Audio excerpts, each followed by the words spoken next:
사실은 우리 기독교가 알려주는 그 유일하고 핵심적인 진리, 단 하나의 가장 기초적이고도 명확한 진리가 뭐냐면 저와 여러분이 죄인이라는 사실이죠. 저와 여러분이 죄인이라는 사실은 단순히 저와 여러분들이 죄가 많기 때문에 죽은 다음에 지옥 간다라는 것만을 의미하지 않습니다. 만약에 여러분 이 세상에선 잘 살 수 있는데 죽은 다음에 지옥에 간다 그러면 그냥 그것도 괜찮겠다, 내가 이렇게 얘기하고 싶어요. 왜냐면 일단 살아있을 때는 행복하게 잘 살지 않습니까? 그러나 우리가 죄인이라고 하는 말은 우리가 살아있을 때에도 우리 스스로가 행복하게 아름답게 살 수 있는 길을 스스로가 도저히 발견할 수 없을 뿐만 아니라 그런 세상을 만들 수도 없다라고 하는 굉장히 절망스러운 진리입니다. 그래서 우리가 보통은 하나님을 믿지 않고 하나님의 말씀 안에 있지 않으면 이 세상에서는 굉장히 즐겁고 쾌락을 누리면서 살다가 죽은 다음에 지옥에 간다라고 이렇게 생각을 합니다. 그런데 여러분, 사실 사람들이 왜 쾌락과 환락을 즐기려고 하냐면 괴롭기 때문이에요. 이미 그런 것들을 소망한다는 자체가 뭔가 무료하고 재미가 없는 거죠. 게임에 중독되는 사람이 이미 다른 일, 자기의 뭔가 삶에서 보람있고 가치있고 충분히 자기의 삶에 할 일들이 있다면 게임에 중독되지 않습니다. 난 누가 돈 주고 하라고 해도 한 시간도 없어요. 이미 게임에 중독된 사람은 그러한 종류의 삶을 살아가고 있는 거예요.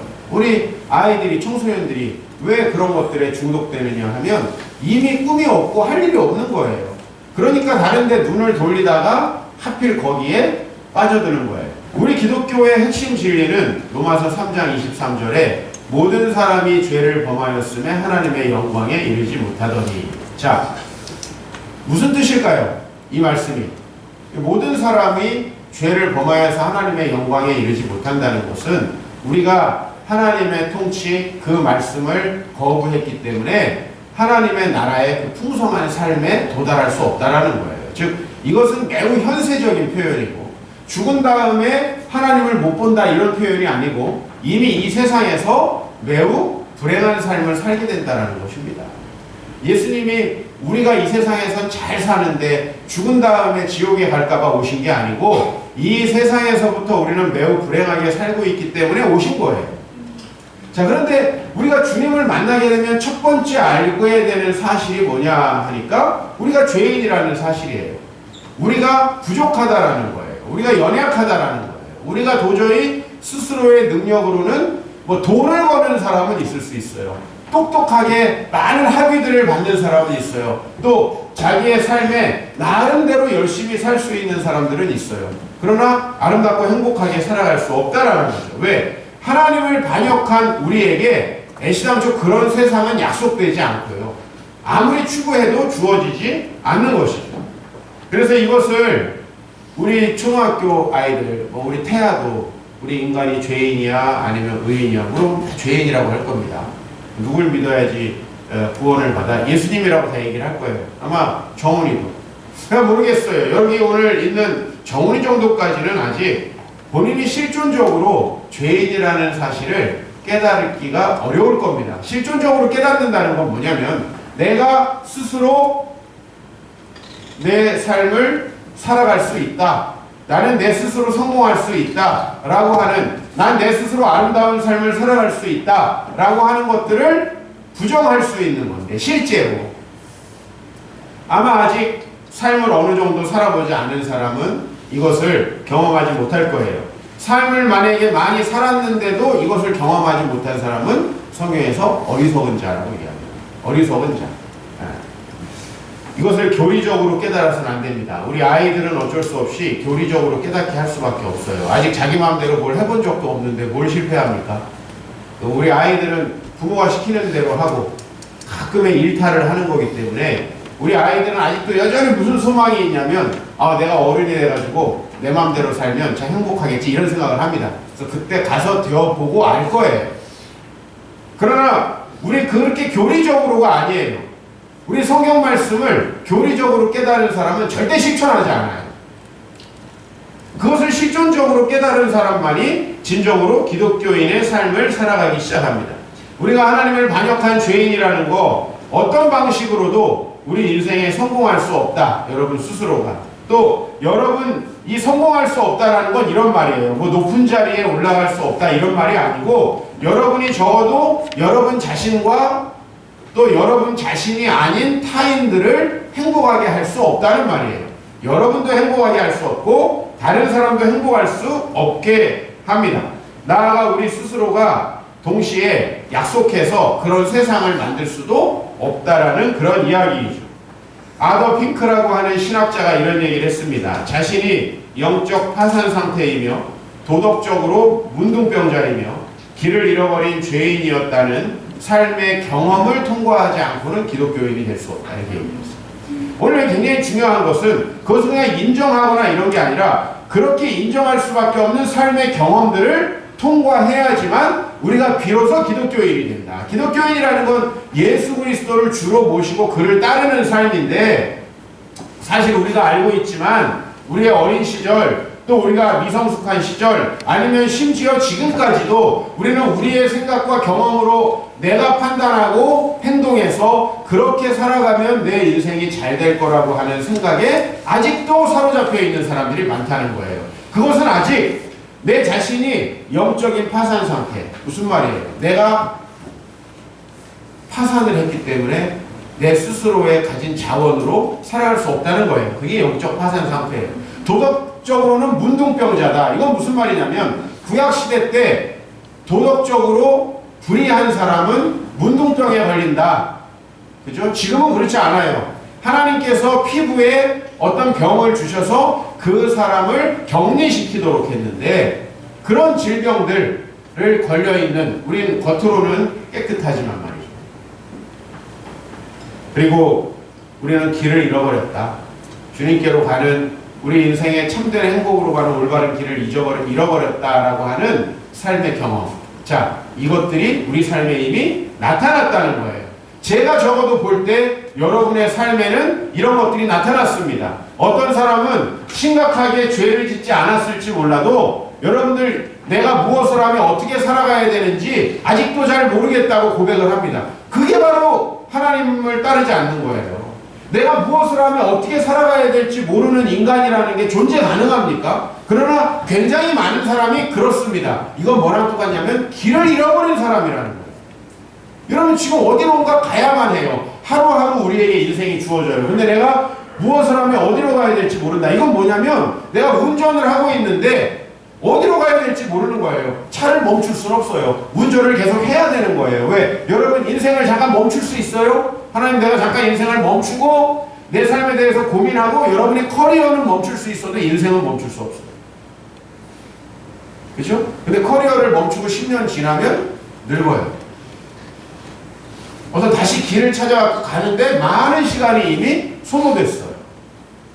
여러분 이런 것들을 내 삶의 실존적인 차원에서 이미 경험을 했다라는 것입니다.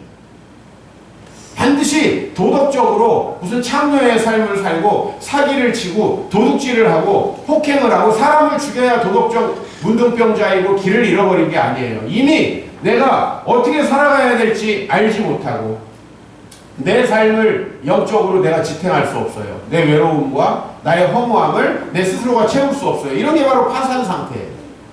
네. 우리 스스로가 살아갈 수 없는. 여러분 그런 경험을 통해서 우리는 비로소 그리스도인이 되는데 그리스도인이라는 것은 이제 다시 우리의 삶이 성공적인 궤도로 들어갔다라는 걸 이야기해요. 하나님께서 우리를 인도하시기 때문에. 그래서 여러분 저는 오늘 실패는 성공의 길이라는 것으로 제목을 달았는데 여기에서의 실패라는 것은 여러분이 얼마나 영적으로 파산 상태에 있고 도덕적으로 문둥병자이고 여러분들이 길을 스스로 찾을 수 없는 자인지에 대한 경험을 이야기하는 거예요. 그런 경험들은 우리의 삶의 실패라는 형태로 나타납니다. 여러분들이 그렇게 실패라는 경험들을 하지 않으면 하지 않을 수 없는 사람들이지만 그 경험들을 하지 않으면 절대로 교리적으로는 기독교인일 수 있어도 여러분이 실제로 주님을 따라 살지는 않을 것이다 라는 거죠. 저 또한 마찬가지입니다. 실패는 참 아프고 힘든 것입니다. 여러분 많은 종류의 실패를 이미 여러분들이 경험했습니다. 그것이 금전적인 실패이든 가정의 실패이든 그것이 여러분의 사업의 실패이든 공부의 실패이든 무엇이든 간에 실패라는 건 굉장히 힘든 겁니다. 그러나 여러분 우리가 실패를 통하지 않고는 새롭게 영적인 길, 우리를 성공으로 이끌어 줄 수 있는 길을 갈 수가 없는 거죠. 우리는 어차피 언젠간 실패할 수밖에 없는 상황에 살고 있었습니다. 아직 큰 실패를 경험하지 못했다고요? 여러분들이 실패한 것을 스스로 깨닫지 못하고 있는 거고요. 그것이 깨닫게 되기 위해서 훨씬 더 큰 종류의 실패가 오게 될 것입니다. 그게 우리입니다. 하나님이 없는 우리의 본질입니다. 반드시 실패하고 거꾸러질 수밖에 없는 것이 우리 인생이라는 거죠. 그래서 실패가 참 아프지만요. 실패가 아니면 우리는 우리 자신이 얼마나 영적으로 파산 상태인가, 내가 얼마나 내 삶에 필요한 것들을 갖고 있지 않은가, 그게 돈으로 채워질 수 없거든요. 그게 세상의 성공으로 지식으로 채워질 수 없거든요. 영적으로 내 자신이 얼마나 내 삶을 지탱할 수 없는 파산의 상태에 있는가, 그거를 세상의 것으로 채워도 안 된다는 사실. 그리고 여러분들이 때로는 도덕적으로 얼마나 타락한 존재인가, 실제적으로. 그리고 인생의 길을 잃어버린 존재인가라는 것을 실패가 아니면 깨닫지 못한다는 것. 한번 따라해 봅시다. 실패는 교리적 지식을 경험적 지식으로 바꿔준다. 그렇죠. 여러분 우리가 어렸을 때 애들한테 성경을 가르치는 이유는 나중에 그 성경의 테두리로 자기의 삶을 해석하게 하려고 하는 거예요. 지금 별 소용이 없어요. 애들이 무슨 예수님이 좋아요 한다를 진짜 좋아합니까? 아니거든요. 뽀로로보다 훨씬 못한 존재거든요. 여러분 실제로 아이들에게 성경은 의미가 없어요. 왜? 아직 실존적이고 경험적인 지식으로 바뀌지 않았기 때문에. 그러나 언젠가 내가 실패 앞에 서게 됐을 때 이제 그 사람은 그가 지금까지 배웠던 그 성경의 이야기에 자기를 비추어서 자기의 삶을 해석하게 되는 거예요. 그리고 그때에 비로소 과거에 배웠던 지식은 경험적이고 실제적인 지식이 되고, 과거에는 자기가 교리적으로 죄인이라고 자신을 인정했어요. 그런데 자신을 죄인이라고 인정하는 사람은 절대로 하나님 앞에 이렇게 형식적인 신앙생활을 할 수 없어요. 지금 절박하거든요. 아니 내가 파산인데 마음 편하게 삽니까? 그래도 돈이 몇 푼 있어야 마음 편하게 사는 거죠. 내가 파산인데 절박하지요. 도움을 구할 수밖에 없는 거예요. 주로 여러분 파산에 대해서 나왔으니까 이 파산에 사람들이 이르게 되기 전에 이미 빚이 많이 있는 상태로 오랫동안 살아요. 사람이 파산되기 전에. 근데 그게 어떨 때까지는 버티냐면 자기가 버는 돈으로 이자를 상납할 수 있을 때까지는 버텨요. 계속 더 대출을 하고 버틴다고. 근데 자기가 이자를 상납할 수 없어서 빌린 자체의 원금이 또 이자, 연체 이자가 붙어서 커지게 될 때 사람은 이제 자기가 파산이라는 걸 인정하게 되는 거예요. 우리의 삶에서 우리가 이 죄인이라는 사실을 실존적으로 경험하게 된다면 반드시 여러분에게 나타나는 결과, 여러분 하나님을 의지하게 돼요. 하나님의 말씀을 배우게 돼요. 설교 시간에 멍하게 있지 않아요. 왜? 아이고 한 말씀이라도 배우고 내가 그 말씀에 비추어서 날 돌아가야 되거든요. 그죠? 네. 가만히 있을 수가 없어요. 하나님의 통치를 신뢰한단 말이에요. 그리고 혹시 내가 잘못된 길을 선택할까봐 주님께 계속 묻게 된단 말이에요. 그죠? 시편 119편에 오늘 저자가 이렇게 고백을 합니다. 고난당하기 전에는 내가 그릇 행하였더니 이제 주의 말씀을 지키나이다. 이 사람이 실패를 분명히 경험했습니다. 어떤 종류의 실패인지 몰라요. 그러나 이 시편 119편은 8개의 행으로 된 시가 22개가 있어요. 우리가 그 중에 오늘 한 도막을 보는 거예요. 네? 22개의 시, 히브리어 알파벳이 22개. 그 각각의 알파벳으로 8행씩 해서 22개의 시가 있어요. 그 근데 이 시의 내용들은 다 비슷해요. 다 자기의 삶과 자기의 여러 가지 고난, 자기의 부족함, 자기의 연약함들을 깨닫고 하나님의 말씀을 의지하게 된다라는 내용들인데, 이 내용이 바로 우리가 하나님 나라에 들어가는 과정을 설명해줘요. 여러분, 하나님의 나라는 여러분들이 교리적으로 죄인입니까? 주님 영접합니까? 아멘. 이래서 들어가는 게 아닙니다. 하나님의 나라는 내가 교회에 다니니까 들어갈 수 있는 게 아닙니다. 물론 교회라는 건 통로고 내가 뭔가 주님을 영접하는 것은 하나의 중요한 계기가 될 수 있어요. 그러나 하나님 나라는 내가 죄인이라고 하는 것을 실존적으로 깨닫고 경험적으로 확신하고 이제는 더 이상 내 생각과 내 경험과 내 의지와 내 지혜와 내 자원으로 살아가지 않겠다. 아니, 살아가봤자 소용이 없다라는 것들을 인정하고 그 하나님께서 나를 지시하시는 대로, 나를 통치하시는 대로 살아가겠다. 삶의 방식 자체가 겉을 봤을 때 완전히 달라요. 내가 그동안에 교회를 통해서 열심히 신앙생활 하는 사람 많이 봤어요. 근데 하나님 나라는 못 들어갔어요. 무슨 얘기냐면은 자기의 열심과 자기의 생각과 자기의 기준으로 하는 거예요. 그걸 보면 압니다. 그 사람이 정말 하나님의 뜻을 구하고 그 뜻대로 살아가고 행동하고 말하는지, 아니면 자기의 열심으로 하는지. 자기의 열심으로 하는 사람들은 교회 안에 늘 분쟁을 일으켜요. 문제를 일으킨다고. 왜? 자기의 생각대로 하니까. 그게 안 되면 자기의 의를 드러내니까. 그러나 하나님의 나라에 들어간 사람들은 항상 하나님의 뜻을 묻습니다. 하나님의 생각을 경청합니다. 실패를 통해서 여러분, 많이 여러분에게 좌절하시기 바랍니다. 오늘 여기 잘 들으세요. 여러분에게 좌절해야 돼요. 실패를 통해서 여러분의 본질에 직면하고 많이 실망하시기 바랍니다. 그게 굉장히 중요해요. 자기 자신에 대해서 실망하지 않고 자기 자신의 본질에 대해서 깨닫지 않고 여전히 감추고 나는 살만한 사람이다. 뻥치지 마세요. 얼마나 부족한 사람인지 성경에 다 나오고, 내가 질문 몇 가지만 하면 다 불 수밖에 없어요. 여러분이 얘기 안 한다고 모르는 거 아닙니다. 과거에 저도 이 사람의 겉모습으로 많이 사람들에 대한 이미지를 가지게 되죠. 그건 뭐 어쩔 수 없는 거예요. 그런데 어느 한 인간도 얘기를 해보면 정상이 없더라고요. 어느 한 인간도. 얘기를 안 해볼 때 괜찮아. 인생의 스토리를 들어보면 뭐 이런 사람이 다 있나. 아, 우리 교회 사람들 다 그러니까 뭐 누가 누구를 옆에서 그렇게 생각할 필요도 없어요. 다 그래. 그나마 내가 좀 그래도 정상인 것 같아. 다 그래. 난 내가 제일 비정상이라고 생각했는데 얘기해보면 착한 줄 알았는데 바보고 똑똑한 줄 알았는데 아주 형편없는 문둥병자야. 그거를 다 알게 돼요. 여러분 자신에게 많이 좌절하셔야 돼요. 절망하셔야 돼요.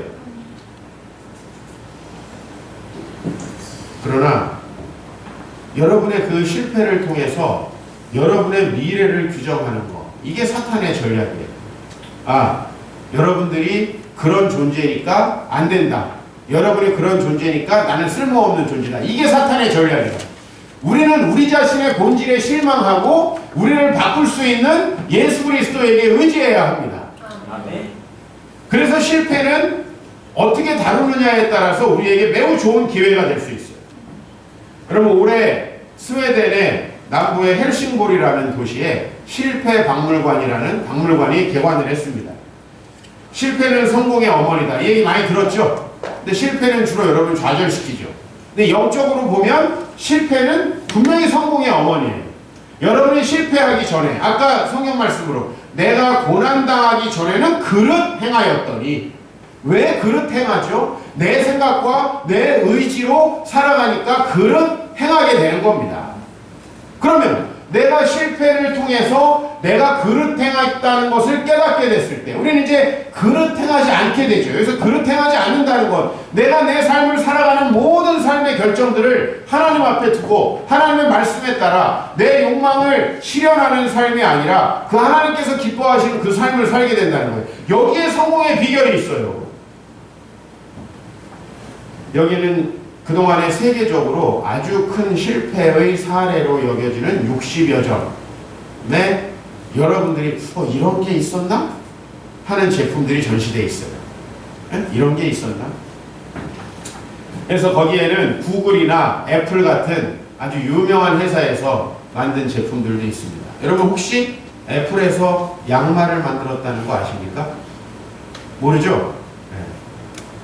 애플 마크가 달린 양말이랑 옷을 만든 적이 있어요. 물론 폭망해가지고 여러분이 볼 수 없어요.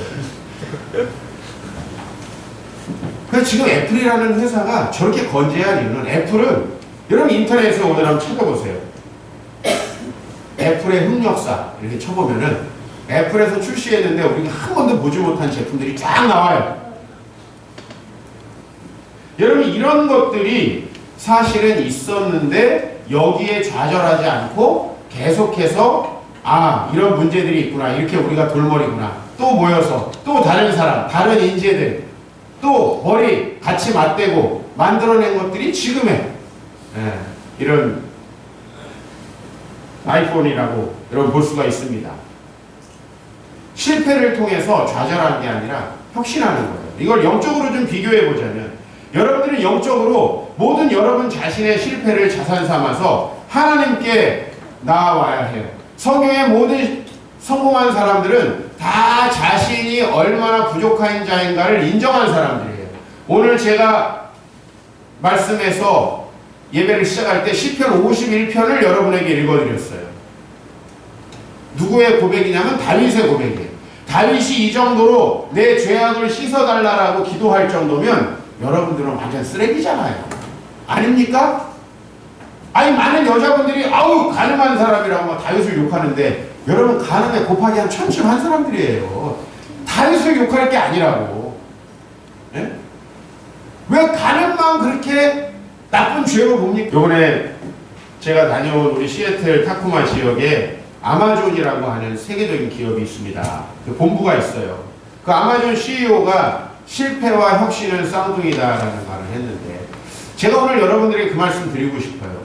여러분의 실패를 통해서 좌절했다면 여러분 예수 믿는 이 유익을 전혀 누리지 못한 사람이에요. 난 실패했기 때문에 안 된다. 나는 이렇게 실패했기 때문에 어디 가서 얘기도 못하겠다. 그건 바보 같은 사람이에요.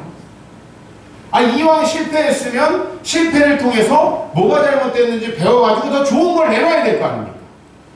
그렇죠? 이왕 실패를 했잖아요. 어쩌라고요? 내가 실패를 했는데 그 실패를 했기 때문에 감추고 안 한 척하고 이거 바보 같은 사람이라는 거예요.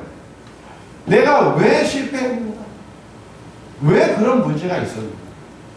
라는 것들을 고민하는 거예요. 이번 주에 어떤 프로그램을 보다 보니까 조선왕조실록에 대해서 이야기해요. 조선왕조실록이 저는 들으면서 참 가치 있다고 생각했던 게 뭐냐면 왕이 보지 못한 채로 정확하게 기록을 해서 그 후대에 다 공개해요. 마침 당대 사람은 못 보고 그 다음 대에는 무조건 보게 해요. 기록할 때도 당대 왕이 보지 못하게 돼 있어요. 왜요? 후대에 피드백을 남기기 위해서. 여러분 자신의 실패에 대해서 객관적이고 정당한 평가를 내리셔야 돼요. 그래야 여러분들이 얼마나 하나님 없이 살 수 없는 존재인가가 명확해지고 그 실패 때문에 성공할 수 있어요. 여러분 이 세상에 수많은 자기의 성공 스토리를 얘기하는 사람들을 보세요. 실패하지 않은 사람 아무도 없어요. 근데 왜 그 사람들 자기의 실패를 자신 있게 얘기합니까? 따라합시다. 성공했으니까. 성공했으니까 그걸 얘기할 수 있는 거예요. 그죠? 실패 박물관에도 이렇게 실패해서 성공했으니까 그걸 박물관에 전시하는 거예요. 실패해서 끝났다. 이건 전시 안 해요. 전시할 가치가 없는 거예요. 그렇게 실패했으나 성공했다. 할렐루야. 그렇기 때문에 얘기할 수 있는 거예요. 누가 실패한 사람이 그걸로 좌절해서 계속 실패하고 죽었다. 누가 이 얘기를 듣겠습니까? 여러분의 이야기를 성공 스토리로 바꾸시기 바랍니다. 내가 고난당했다. 내가 실패했다. 과거에 하나님 없이 살다가 내 삶에 크게 암초에 걸렸다. 하지만 이제는 다르다. 그 이후에 내가 새롭게 되었다. 모든 성경에 성공한 사람들의 이야기에 이 시편의 말씀을 집어넣으면 딱 맞아요. 여러분의 실패는 여러분을 하나님 나라의 통치 가운데로 들어가게 합니다. 저도 수많은 결정의 실패들이 있었어요. 그 결정의 실패들이 어떤 결정을 할 때에도 겸손하게 만들어요. 결정에 실패했으니까 이제 결정 안 해. 사랑에 실패했으니까 이제 사랑 안 해. 그건 바보예요. 충분히 이해가 가지만 그것은 너무나 손해예요. 우리가 그렇게 실패했기 때문에 다른 방식으로 결정해 보기로 하는 겁니다.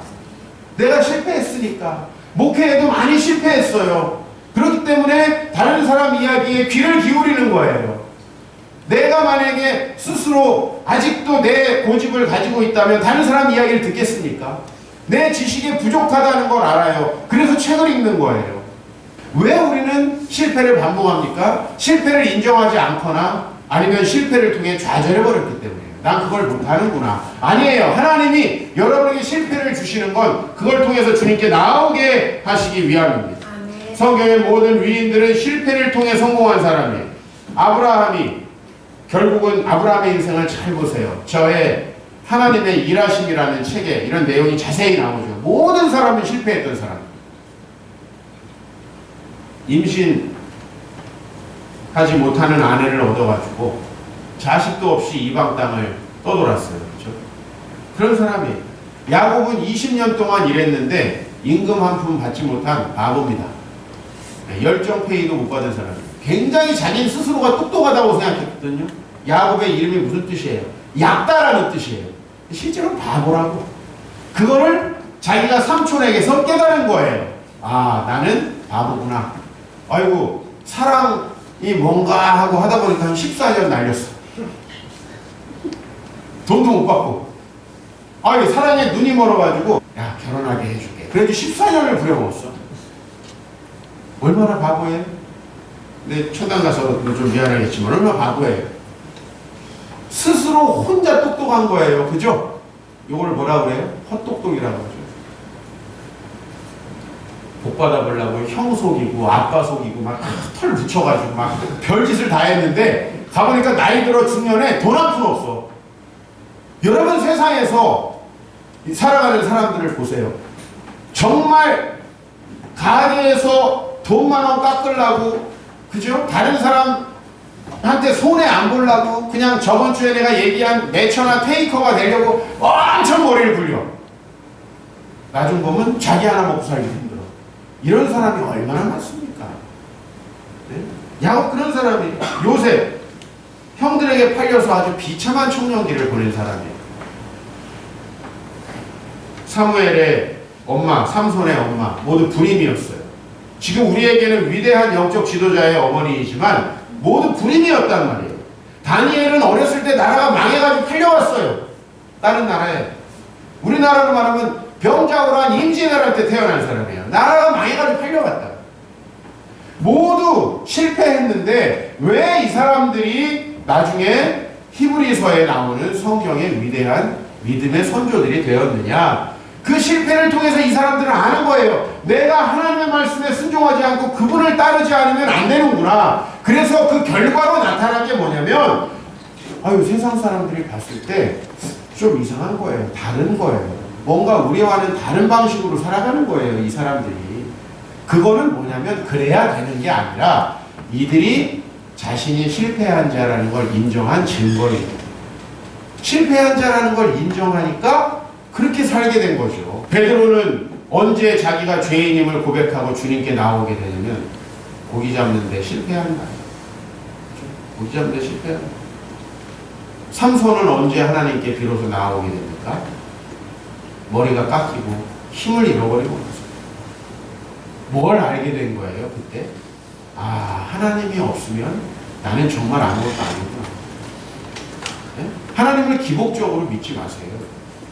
아유, 하나님만 믿으면 다 되겠지. 그게 아니라 여러분의 결정과 행동과 판단 속에 하나님께서 일하게 하시란 말이에요.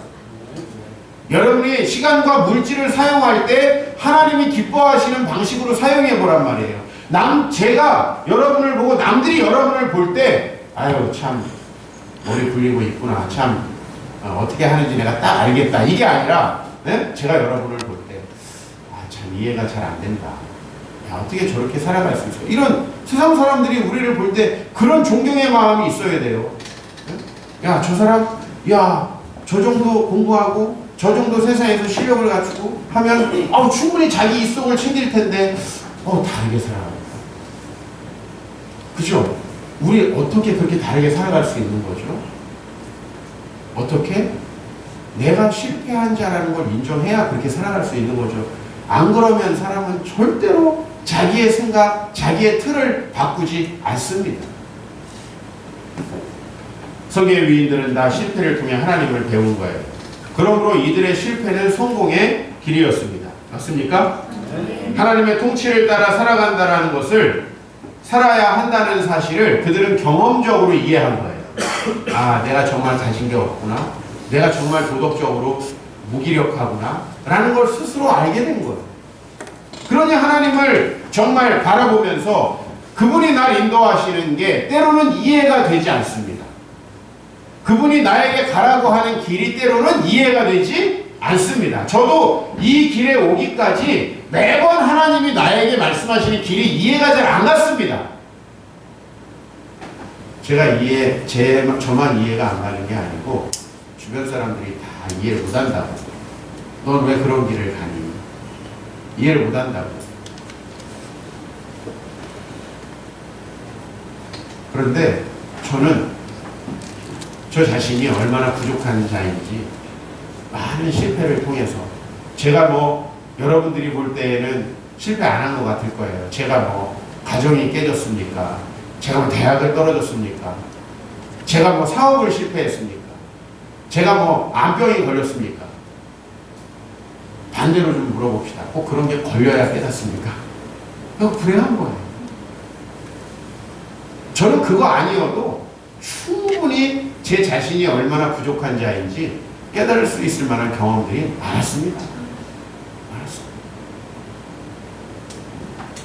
낭망하지 마십시오. 여러분 자신에게 실망해야지 우리 인생 자체에 낭망하지 마십시오. 하나님이 우리를 아름답게 선한 길로, 성공의 길로 인도하시기 위해서 때로 실패도 주신 것입니다. 우리 더 이상 실패에 머물러 있지 않기를 바랍니다. 그리고 실패가 여러분을 겸손하게 하기를 축원합니다. 하나님을 바라보고 그분에게 순종하게 한다면 이 실패는 반드시 우리의 인생의 성공으로 가는데 필요한 것입니다. 기업의 혁신, 그런 것과 좀 성격이 다르죠. 이 실패는 우리 자신의 본질을 보게 함으로써 우리가 그 하나님을 따르게 합니다. 우리 시편 119편 71절 같이 읽고 우리 찬양하겠습니다. 시작. 고난당한 것이 내게 유익이라. 이로 말미암아 내가 주의 율례들을 배우게 되었나이다. 아멘. 네, 고난은 오히려 유익이죠. 실패는 유익이죠. 실패가 없었다면 이 자리에 있겠습니까? 실패가 없었다면 우리가 이 자리에 있겠어요? 그래서 실패는 꼭 필요했고, 저는 여러분들이 때때로 여러분의 실패 때문에 좌절하고 낮은 자존감에 시달리는 것을 보게 되는데요. 그러지 마십시오. 여러분 그런 사람 아닙니다. 하나님이 여러분을 이끄시면 전혀 다른 인생을 살아갈 수 있어요. 거기에 예수 믿는 이 반전이 있고 즐거움이 있는 거예요. 주님 안에서 여러분의 모든 실패가 나에게 유익이었다라고 고백하고, 그러나 계속 실패는 하지 마세요. 이제 그만 하시고 정말 주 안에서 여러분 새로운 삶의 기쁨들을 누려가시는 여러분의 인생 되시길 축원합니다.